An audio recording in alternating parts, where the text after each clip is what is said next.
আজ থেকে গত কিছুদিন আগে রাজ্যের কুমারঘাট মহকুমা ফটিকছড়া এলাকায় এক নাবালিকা কন্যা নিজ ঘরে রান্না করতে গিয়ে অগ্নিদগ্ধ হয়ে পড়ে। তখন বাড়িতে মা বাবা কেউ ছিল না।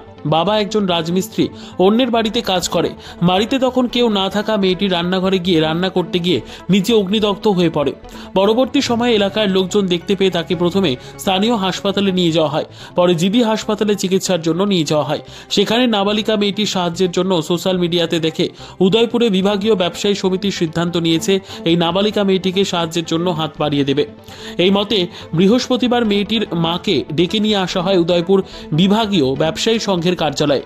সেখানে মেয়েটির সাহায্যের জন্য তার মায়ের হাতে 15,000 টাকা তুলে দেওয়া হয় আর ঠাকুরের কাছে প্রার্থনা করা হয় যেন মেয়েটি সুস্থ হয়ে তার বাড়িতে আবার ফিরে যেতে পারে।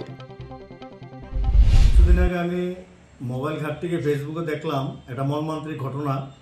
জিবি হাসপাতালে চিকিৎসাধীন ওনার মেয়ে 13 বছর বয়স, কুমারঘাট ফটিকছড়া ওইদিকে বাড়ি, কোমর থেকে একদম মাথা পর্যন্ত পুরা অগ্নিদগ্ধ হয়েছে রান্না করতে গিয়ে। মা বাবা বাড়িতে ছিল না, মা বাবা কাজে গিয়েছিল, বাবা রাজমিস্ত্রি কাজ করে।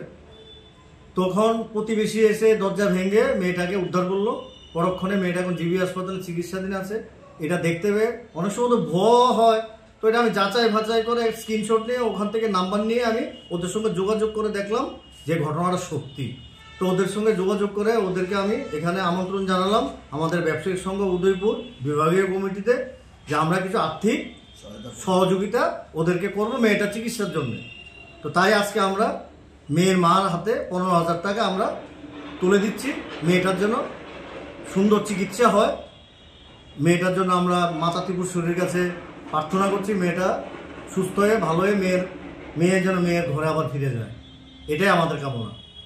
আপনারা কি উদয়পুর ব্যবসায়ী সংঘ থেকে দিয়েছেন? হ্যাঁ, আমরা উদয়পুর ব্যবসায়ী সংঘ থেকে দিয়েছি।